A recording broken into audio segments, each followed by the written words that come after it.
Happy Sunday, crypto fans. I've got good news to share with you regarding XRP and the entire crypto market. As we're starting to see financial conditions ease up, which means more money can flow and for cheaper. But what if I told you XRP maxis out there are giving up on XRP? Yeah, wait until you see this report I got to share with you and the data, the juicy data. Makes you feel good this Sunday, doesn't it? Happy Sunday, everyone. It's a good day, even though it's raining out. Levi Reed starts us off with says, open up any crypto chart over the past 2 years and you'll see the same thing. 2 years ago is when the crypto market is going bananas. I don't know why you have to on Stellar and not the entire crypto market. Because my video was about Stellar. If I write a book about the Civil War, are you going to shit on me because I didn't write my book about World War II?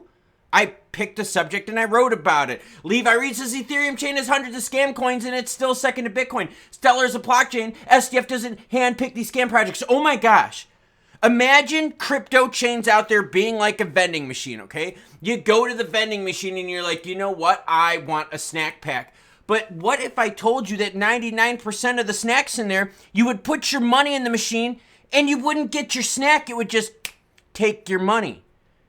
That's what you're defending.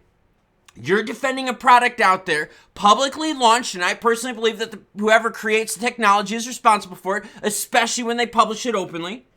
You have a company out there that has rampant scams on their chain, and you don't really see them addressing it too much. And like I said, how would you feel? Go into a vending machine. 99% of the stuff in there is fake. You want those Oreo cookies on the top shelf. Tell me you're not hungry at work. You're at a break. You're like, yo, I really want a snack, Oreo cookies. You put your dollar in, takes your dollar, you don't get shit. That's the Stellar chain with their products. And you're defending that. You're getting pissed at me for exposing the bullshit rather than you getting pissed at them. That's what's wrong with crypto. Bitcoin sitting at 41,946, ETH 2217, XRP 61.7, XLM defending awesome performance at 12.3. Investors kissed the era of cheap money goodbye. Now what? This is a good point. We have to get used to this. And we have to get used to this as a society along with business in terms of their budgets. Businesses now, as they project their budgets for the next few years, are going to be like, look, cash is going to cost us more. We're going to have to make our growth more appropriate. Their extremely low interest rates has faded further in the rearview mirror as the Federal Reserve continued a series of interest rate hikes that began in March of 2022. They went from 0 to a quarter basis points to 525, 550 right now. Wow. But now, that also meant you could earn some juicy stuff in money markets, saving accounts, CDs were paying more. But, you know, just throwing it out there, those funds are gone. The idea of cheap funds, it's not there anymore. So when we budget in growth, and this is growth of crypto companies too, think of devs, right? If devs need some loan action, they're like, oh man, it's going to cost us a little bit more. Maybe we can't hire 15 people. Maybe we only can do 10 this time. So you're going to see growth affected that way too, and it's going to have ripple effects into the market. Did you like that pun I did right there? Lowest interest rates are coming. What does that mean for my money? Okay, so now the thing is that we are seeing the light at the end of the tunnel, okay? And this is a good statement. I'm going to share this with you. I'm going to share the data that changed. And we talked about it in a live stream. We said exactly what's going to happen, and it exactly did happen. So if you watched the live stream, you know what we're going to talk about. If you didn't, that's okay. It's okay. You're going to learn right here. But first, let me share this quote with you. It ties it up perfectly, and then we're going to get into juicy stats. Your finances are all tied in some way to interest rates, and the anticipation of lower interest rates could lead to a vastly different financial landscape that we are seeing today. That's from Jordan Gilberti, a certified financial planner in Baltimore. What I'm talking about is this. This is the January contract for the Fed, and as money gets cheaper, development, expansion, growth becomes easier. Why? Because it's not as expensive. It's just the nature of the beast. I mean, it's just like houses and cars and stuff like that. You can afford more when money's cheaper. Same thing with growth and development in crypto. You can afford more staff. You can afford more resources when money's cheaper. So this is for the the January contract. The January contract has us staying the same. 89% chance that we're staying the same, with 10% chance that we're going to have a quarter lowered. Okay. Now, the change happened here.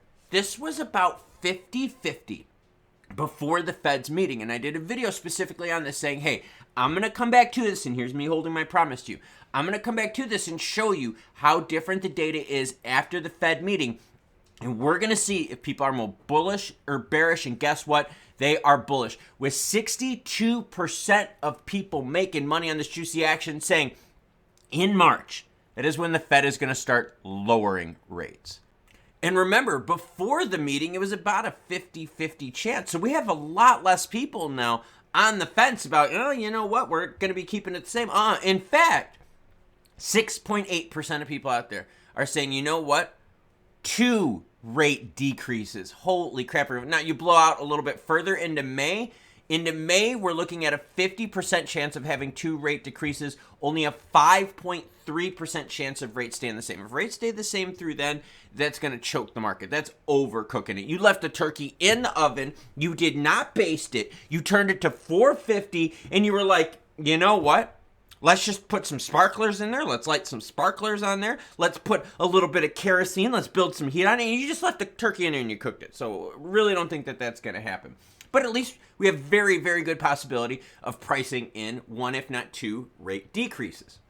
Now, stats I don't want to share with you, but there's an interesting story behind it, and you have to remember the author, and you have to use data like this to make your decision. And data like this, if you're still watching in the video, you're getting some juicy stuff here. Because I don't think there's a lot of people out there that are going to be able to comprehend how to use this stuff. So I want you to think of the phrase first, remember the author, right? Remember the person, what's behind this article, okay? Greg Crypto, who we rip on all the time, shared the results of a poll he ran on the 13th of December.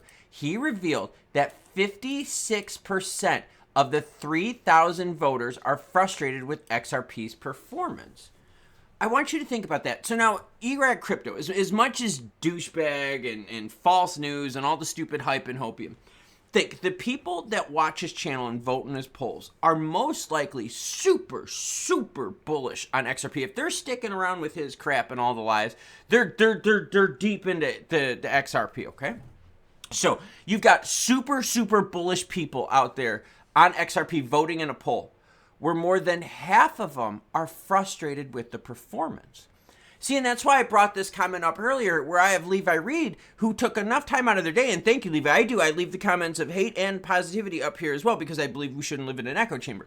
But see, Levi, you're defending poor performance. You're defending chains that are just littered with scams. And instead of you going, yeah, we need to fix it, you're like, well, what about Ethereum and Bitcoin? They have problems too. That's like you getting in trouble going, yeah, but Timmy and Susie were doing it as well. And the teacher's like, I don't care. I caught you. Like, that's why I'm bringing this stuff up. So if one of your most bullish audiences of XRP out there, more than half of them are frustrated with their performance, you're losing support from those people more and more and more. What's crazy about this, okay, is to think that this is from your super bullish, right? Your most biased. So then you would have to deduct from there, right, that the rest of the market that aren't like super bullish, like wearing XRP on their sleeves type thing, they're even more frustrated with it.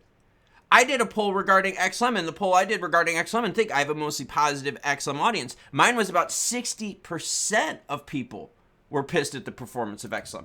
Let's look at XRP price action. Look, I get it. Are you pissed because it's not at the moon? Yeah. What about, are you pissed that you've had better base price action the whole year? 30, 40, 50, and 60. Yeah, that happened this year. Okay, so did we hit $1? No. Did we hit $2? No. Did we hit $10? Did we hit Greg Crypto's $125? What about his $109? What about his $55? I'm sorry. That was all shots for this year. No, we didn't hit any of those, right? Those expectations were unrealistic. But we're stepping up. Look at this. This is a total stair-stepping pattern right here.